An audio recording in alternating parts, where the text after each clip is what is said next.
Back once again for the renegade master. Back once again for the renegade master. Back once again for the renegade master. Back once again for the renegade master. Back once again for the renegade master.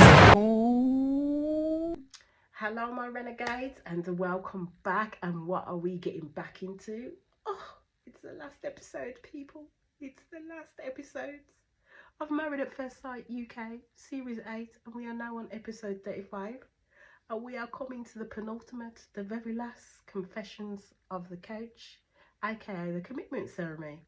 As I always ask before we get into this episode, please hit that subscribe button, please hit that notification button so you know I'm on and doing videos.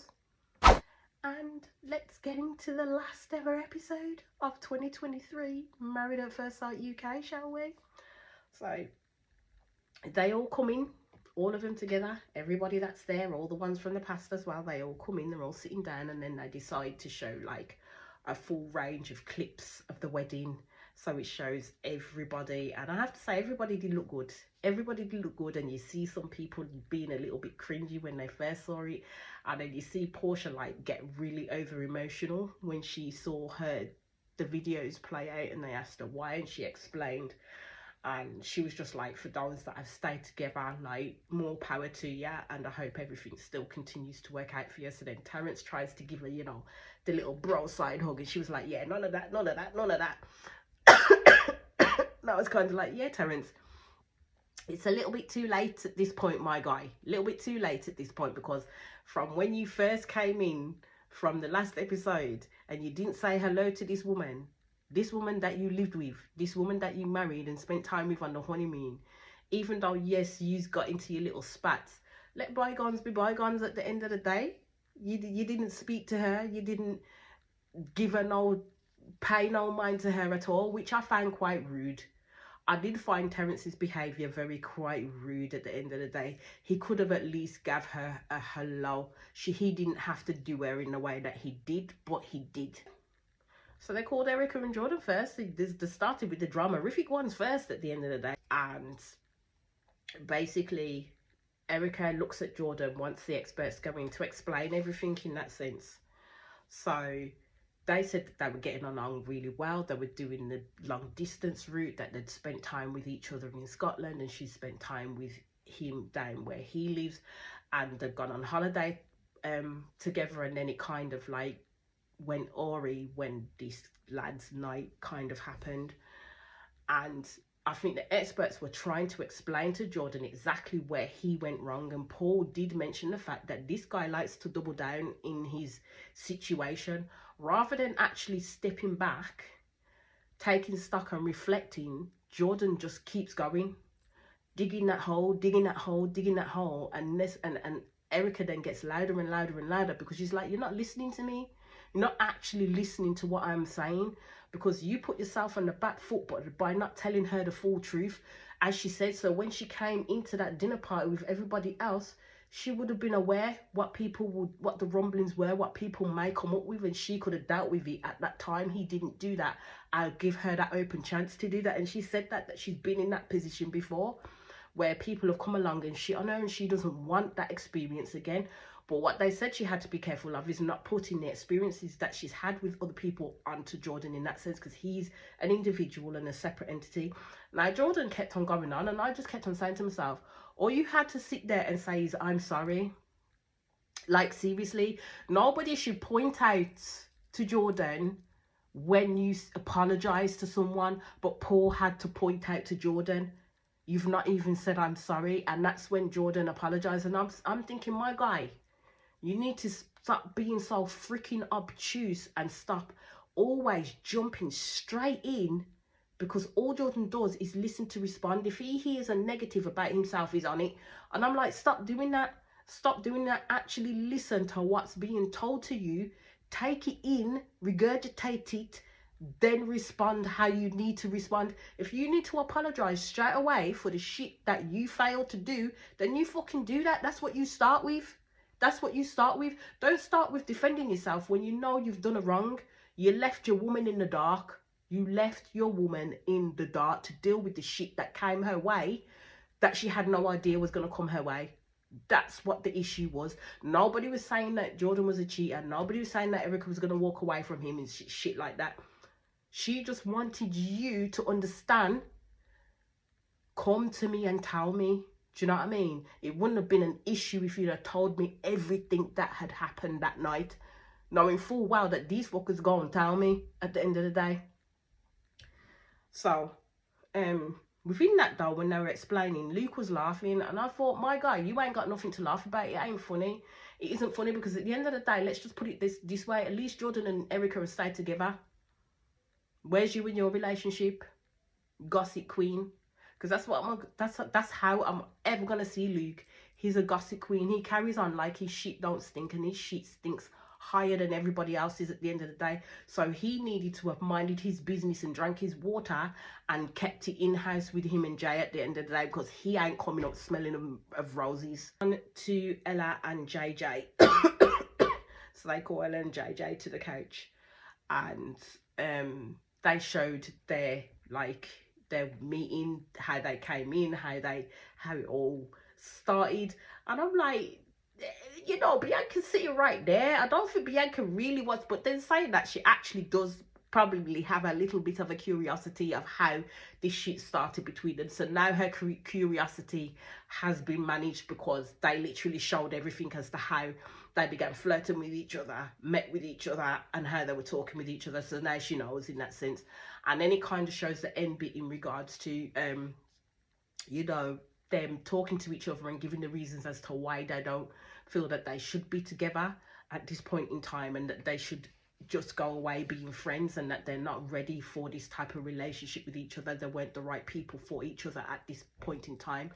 My thing is they kind of got it twisted, because it was Ella who said her piece first, and I think that's how the sequence they should have played it in, because the sequence they played it in, it made it look like JJ was the one to say it to Ella first, when it wasn't. It was Ella who said it to JJ first, and then JJ followed suit.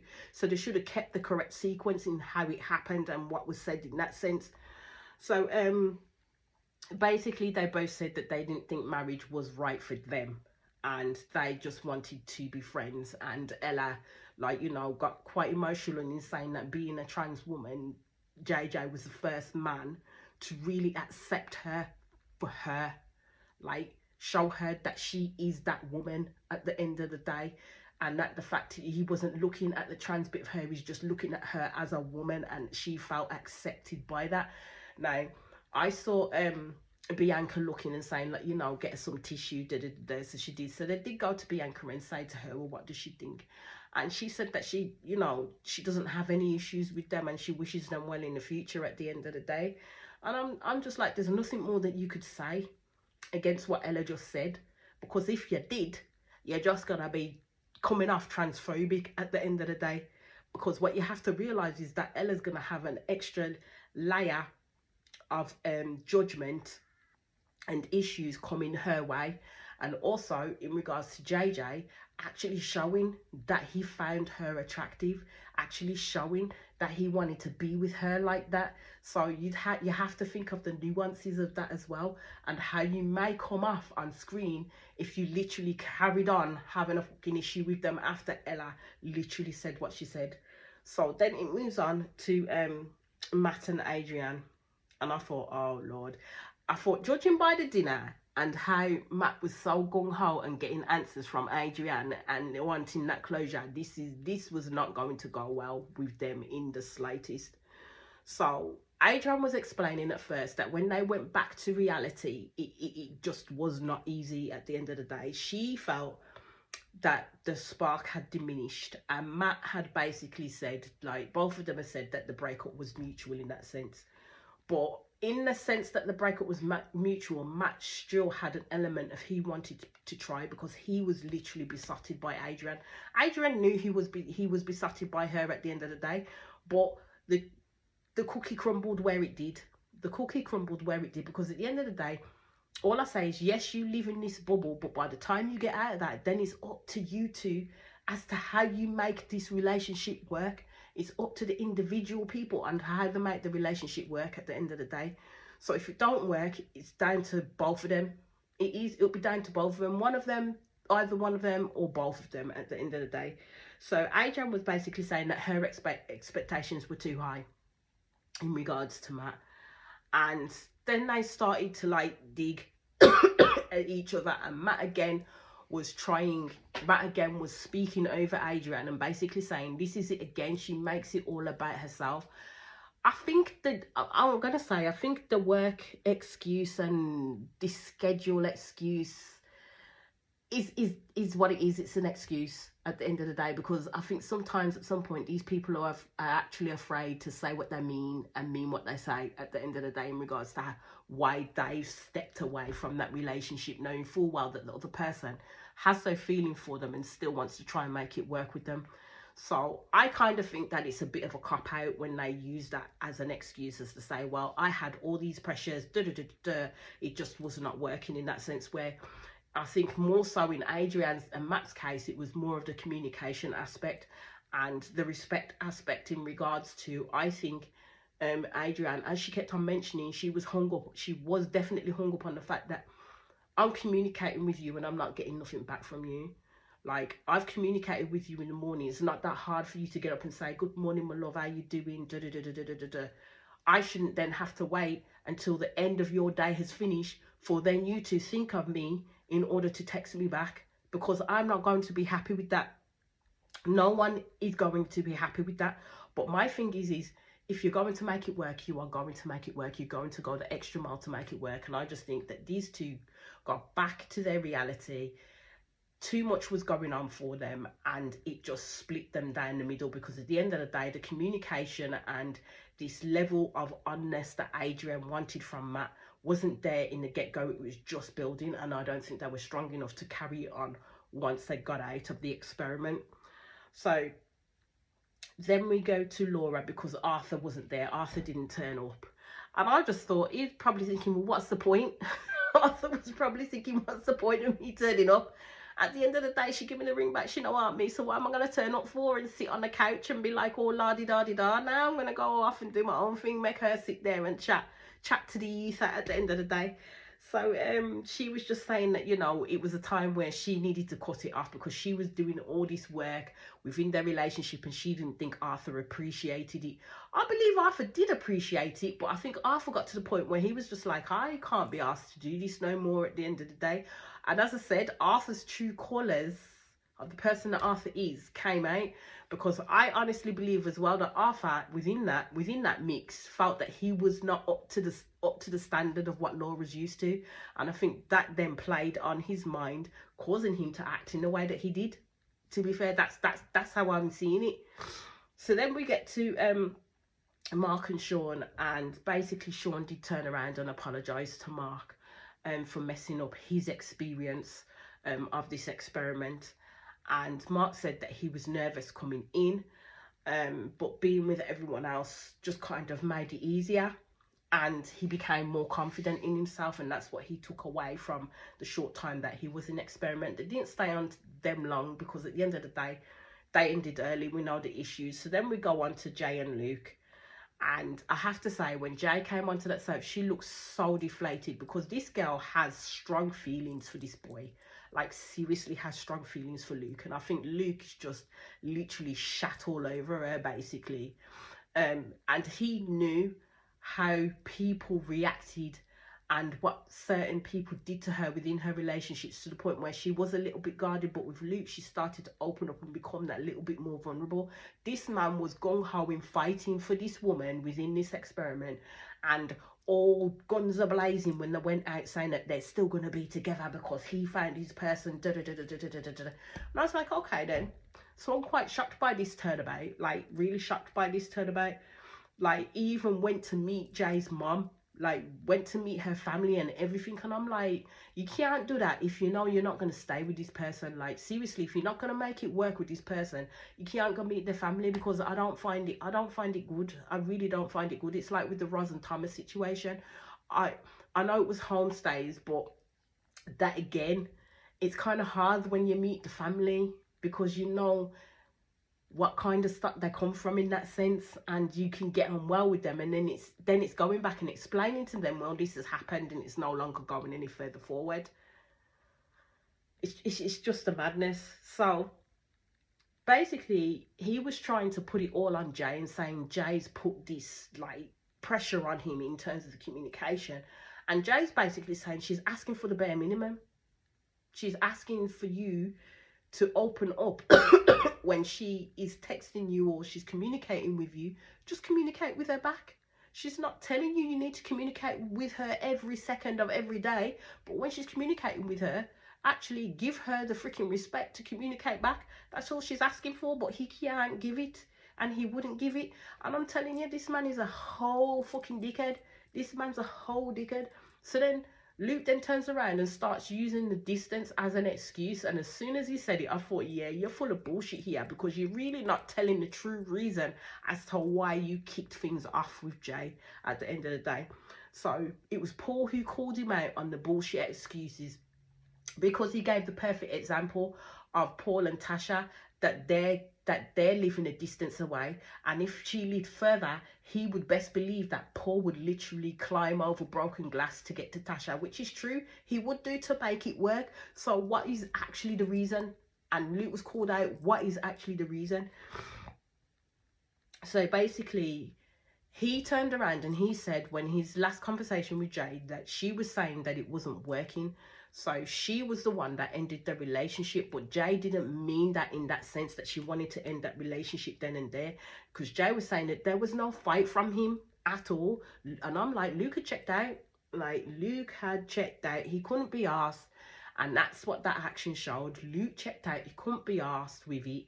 And he pissed off. That's what he did.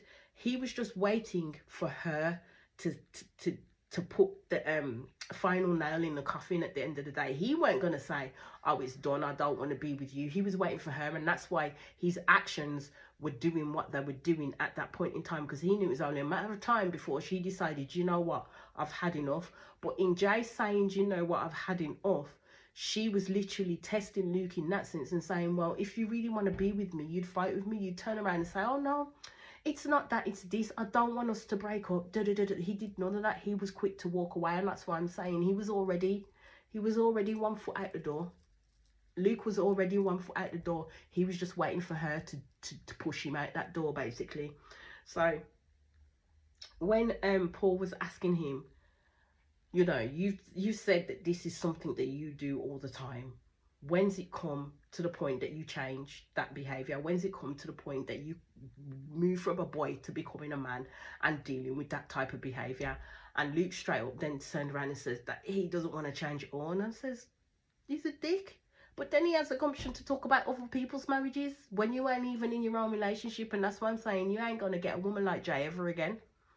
You are not going to get a woman like Jay ever again. But the fucked up thing is that you hurt her so bad, like, with your behaviour. Hurt her so bad with his behaviour. So we go to Peggy and George, and I have to applaud them. I do. I have to applaud them that they are still together and still going strong. And even now, after all of that, when we know that this was 6 months ago, they're still going strong. They're still doing their thing. And now it's to the point where Peggy is saying that her family has accepted him now. And I'm like, and I have to give them props. And I have to give them props because even though Peggy's the way that she did fight for what she wanted, and she wanted George. She wanted George, and she did show him that she wanted him. All she needs to do is release the pom-pom to him. That's the only other thing. And that's all I'm going to say on them two. That's all I'm going to say on them two. That, you know what, I have to give them their props. Like, seriously, give them their props. And then we move to Brad and Shona. And basically, Brad starts talking about the fact that he was infatuated by Shona, and that he was trying to get an emotional connection with her, but he didn't get that. And he was trying to say then the breakup was mutual.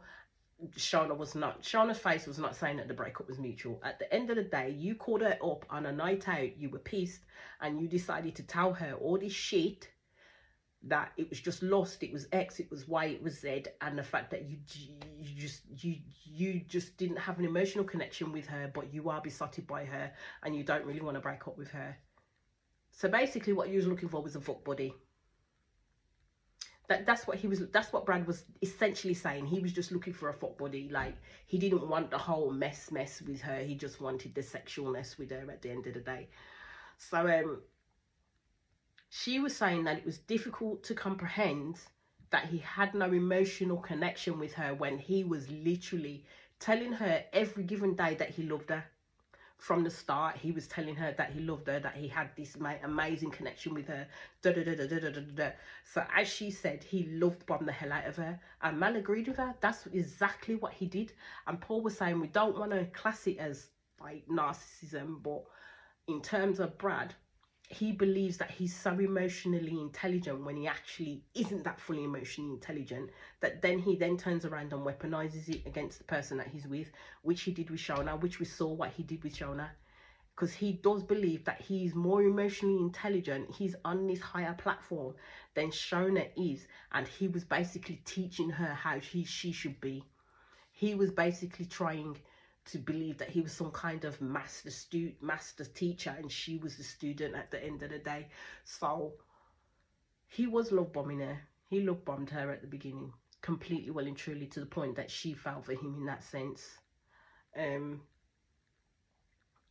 was just like, yeah, it's not something we did not see. We saw it. We saw it throughout their whole communication with each other. Like he wanted to stay friends with Shona, and Shona was like, nah, I have enough friends, I don't need to stay friends with someone like you in that sense. And she really doesn't, because until Brad reflects on his behavior, how he behaves when he's with women like Shona in that sense, because he picks them for a reason, until he reflects on that and changes how he sees women and how he deals with women in that sense, he ain't never going to change. He needs to reflect on his own behaviours. Don't just say, oh, I will take it on board. No, you need to do more than take it on board. Reflect and make that impactful change.